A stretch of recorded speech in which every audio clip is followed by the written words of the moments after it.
ಇನ್ನು ಐಶ್ವರ್ಯ ಗೌಡ ಚಿನ್ನದ ವಂಚನೆ ಕೇಸ್ಗೆ ಮತ್ತೊಂದು ಟ್ವಿಸ್ಟ್ ಸಿಗ್ತಾ ಇದೆ. ಐಷಾರಾಮಿ ಕಾರುಗಳ ಬಗ್ಗೆ ಪೊಲೀಸರಿಂದ ವಿಚಾರಣೆಯಾಗ್ತಾ ಇದೆ. ಶಾಸಕ ವಿನಯ್ ಕುಲಕರ್ಣಿ ಬಳಿರುವಂತಹ ಬೆನ್ಸ್ ಕಾರಿನ ಬಗ್ಗೆ ಈಗ ತನಿಖೆ. ಕೆಲ ದಿನಗಳ ಹಿಂದೆ ಈ ಬೆನ್ಸ್ ಕಾರನ್ನ ಖಾಕಿ ಪಡೆ ಜಪ್ತಿ ಮಾಡಿತ್ತು. ಐಶ್ವರ್ಯ ಕಾರು ವಿನಯ್ ಕುಲಕರ್ಣಿ ಮನೆಗೆ ಹೋಗಿದ್ದೇಗೆ ಅನ್ನೋದು ಪ್ರಶ್ನೆಯಾಗಿತ್ತು. ವಿನಯ್ ಕುಲಕರ್ಣಿ ಮನೆಗೆ ಆ ಕಾರನ್ನ ತಂದು ಕೊಟ್ಟಿದ್ಯಾರು? ಈ ಎಲ್ಲ ಆಯಾಮದಲ್ಲಿ ಖಾಕಿ ಪಡೆ ತನಿಖೆಯನ್ನ ನಡೆಸ್ತಾ ಇದೆ. ಕಾರು ಜಪ್ತಿಯಾಗಿತ್ತು. ಈಗ ಕಾರು ಇಲ್ಲಿ ಬಂದು ತಲುಪಿದ್ದು ಹೇಗೆ ಅನ್ನೋದರ ಕುರಿತಂತೆ ಈಗ ವಿಚಾರಣೆಯನ್ನ ನಡೆಸಲಾಗ್ತಾ ಇದೆ. ವಿನಯ್ ಕುಲಕರ್ಣಿ ಕಾರಿನ ಚಾಲಕ ವೀರೇಶ್ನ ವಿಚಾರಣೆ. ವಿನಯ್ ಕುಲಕರ್ಣಿ ಹೇಳಿದ್ದಕ್ಕೆ ಕಾರ್ ತಂದು ಕೊಟ್ಟಿದ್ದೆ ಅಂತ ವಿಚಾರಣೆ ವೇಳೆ ಕಾರ್ ಚಾಲಕ ವೀರೇಶ್ ಹೇಳಿಕೆ ಕೂಡ ಕೊಟ್ಟಿರುವಂಥದ್ದು.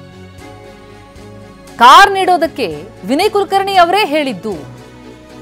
ಹಲವು ತಿಂಗಳಿನಿಂದ ವಿನಯ್ ಕುಲಕರ್ಣಿ ಮನೆಯಲ್ಲಿತ್ತು ಕಾರು. ವಿನಯ್ ಕುಲಕರ್ಣಿ ಮನೆಯಲ್ಲಿದ್ದಂತಹ ಕಾರನ್ನ ಬಳಕೆ ಮಾಡಲಾಗಿದೆ. ಆ ಬಗ್ಗೆ ಕಾರ್ ಚಾಲಕನನ್ನ ವಿಚಾರಿಸಿದಾಗ ಕಾರ್ ಚಾಲಕ ವೀರೇಶ್ನನ್ನೇನು ವಿಚಾರಣೆಗೊಳಪಡಿಸ್ತಾರೆ. ಆಗ ಅವ್ರು ಹೇಳೋದು, ವಿನಯ್ ಕುಲಕರ್ಣಿ ಹೇಳಿದ್ದಕ್ಕೆ ನನ್ನ ಕಾರ್ ನಿಮ್ ಜೊತೆ ಕೆಲಸ ಮಾಡಿದ್ ಬಹಳ ಖುಷಿ ಆಯ್ತು.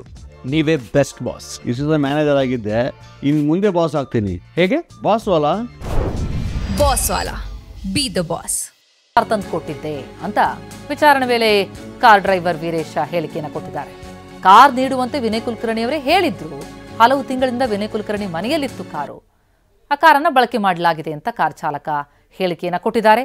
ಈ ಕಾರು ಹೇಗೆ ಐಶ್ವರ್ಯ ಕಾರು ವಿನಯ್ ಕುಲಕರ್ಣಿ ಬಳಿ ಬಂದು ತಲುಪಿತು ಅನ್ನೋದರ ಕುರಿತಂತೆ ಈಗ ವಿಸ್ತೃತ ವಿಚಾರಣೆ ನಡೀತಾ ಇದೆ. ಐಷಾರಾಮಿ ಕಾರುಗಳ ಬಗ್ಗೆ ಪೊಲೀಸರು ವಿಚಾರಣೆಯನ್ನು ಮುಂದುವರಿಸಿದ್ದಾರೆ. ಈ ಹಿಂದೆ ಮಹಾರಾಷ್ಟ್ರಕ್ಕೆ ಹೋಗಿರ್ತಾರೆ ಐಶ್ವರ್ಯ ಗೌಡ. ಆ ವೇಳೆ ರಾತ್ರಿ ವಿನಯ್ ಕುಲಕರ್ಣಿ ನಿವಾಸಕ್ಕೆ ಬಂದಿದ್ರು. ವಾಪಸ್ ತೆರಳುವಾಗ ಕಾರನ್ನ ಬಿಟ್ಟು ಹೋಗಿದ್ದಾರೆ. ಈ ಕಾರು ವಿನಯ್ ಕುಲಕರ್ಣಿ ಬಳಿ ಹೇಗೆ ಬಂತು ಅನ್ನುವಂತಹ ಮಾಹಿತಿ ನಾವೀಗ ಗಮನಿಸ್ತಾ ಇರೋದು. ಮಹಾರಾಷ್ಟ್ರಕ್ಕೇನು ಹೋಗಿರ್ತಾರೆ ಐಶ್ವರ್ಯ. ಅಲ್ಲಿಂದ ವಾಪಸ್ ಬರುವಂತಹ ಸಂದರ್ಭದಲ್ಲಿ ವಿನಯ್ ಕುಲಕರ್ಣಿ ನಿವಾಸಕ್ಕೆ ಬರ್ತಾರೆ. ವಾಪಸ್ ತೆರಳುವಾಗ ಕಾರನ್ನ ಬಿಟ್ಟು ಹೋಗಿರ್ತಾರೆ. ಕಾರಿನ ಬದಲು ವಿಮಾನದಲ್ಲಿ ಹೋಗಿದ್ರು ಅಂತ ಹೇಳಿಕೆ. ವಂಚನೆ ಮಾಡಿದ ಹಣದಿಂದ ಖರೀದಿ ಮಾಡಿರುವಂತಹ ಬೆನ್ಸ್ ಕಾರ್ ಇದು. ಹೀಗಾಗಿ ಆಡಿ, ಬೆನ್ಸ್, ಫಾರ್ಚುನರ್ ಕಾರು ಎಲ್ಲ ಐಷಾರಾಮಿ ಕಾರುಗಳನ್ನ ಜಪ್ತಿ ಮಾಡಲಾಗಿದೆ. ಈಗ ಕೊನೆ ಹಂತದ ತನಿಖೆಯನ್ನು ಪೊಲೀಸರು ನಡೆಸ್ತಾ ಇದ್ದಾರೆ. ಈ ಪ್ರಕರಣಕ್ಕೆ ಸಂಬಂಧಪಟ್ಟಂತೆ ಕೆಲವೇ ದಿನದಲ್ಲಿ ಚಾರ್ಜ್ ಶೀಟ್ ಸಲ್ಲಿಸೋದಕ್ಕೂ ಕೂಡ ಖಾಕಿ ಪಡೆ ಸಿದ್ಧತೆಯನ್ನ ಮಾಡಿಕೊಂಡಿದೆ. ಈ ಪ್ರಕರಣಕ್ಕೆ ಸಂಬಂಧಪಟ್ಟಂತೆ ವಂಚಿಸಿ ಪಡೆದ ಹಣದಿಂದ ಖರೀದಿಸಿರುವ ಕಾರಿನ ಹಿಂದೆ ಈಗ ಒಳಪಡಿಸ್ತಾ ಇದ್ದಾರೆ ಪೊಲೀಸರು. ಈ ಬಗ್ಗೆ ಇನ್ನಷ್ಟು ಡೀಟೇಲ್ಸ್ ಕೊಡ್ತಾರೆ ನಮ್ಮ ಪ್ರತಿನಿಧಿ ಪ್ರಜ್ವಲ್. ಈಗ ಸಂಪರ್ಕದಲ್ಲಿದ್ದಾರೆ.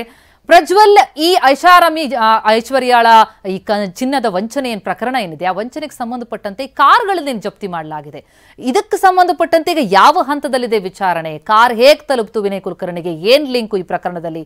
ಏನ್ ಮಾಹಿತಿಗಳು ಸದ್ಯಕ್ಕೆ ಲಭ್ಯ ಆಗ್ತಾ ಇರೋದು?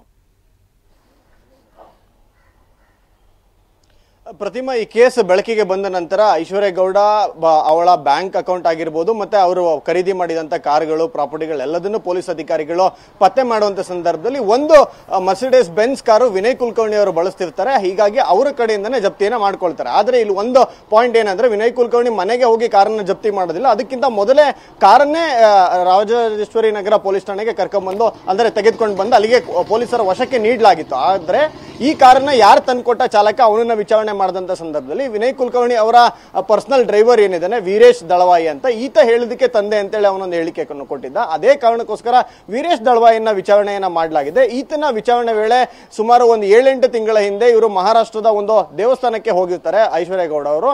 ಅಲ್ಲಿಂದ ಬಂದಂತ ಸಂದರ್ಭದಲ್ಲಿ ವಿನಯ್ ಕುಲಕರ್ಣಿ ಅವರ ನಿವಾಸಕ್ಕೆ ಬರ್ತಾರೆ. ಸುಮಾರು ರಾತ್ರಿ ಹೊತ್ತಾಗಿರುತ್ತೆ. ಆ ಸಂದರ್ಭದಲ್ಲಿ ಕಾರನ್ನ ಅಲ್ಲೇ ಬಿಟ್ಟು ಅಲ್ಲಿಂದ ಫ್ಲೈಟ್ ನಲ್ಲಿ ಬೆಂಗಳೂರು ಕಡೆಗೆ ಬಂದ್ರು. ಅಲ್ಲಿಂದ ಈಚೆಗೆ ಸುಮಾರು 6-8 ತಿಂಗಳಿಂದ ಈಚೆಗೆ ಈ ಒಂದು ಮರ್ಸಿಡೀಸ್ ಬೆನ್ಸ್ ಕಾರನ್ನ ವಿನಯ್ ಕುಲಕರ್ಣಿ ಅವರ ಕುಟುಂಬದ ಸದಸ್ಯರುಗಳು ಬಳಕೆಯನ್ನ ಮಾಡ್ತಿದ್ರು.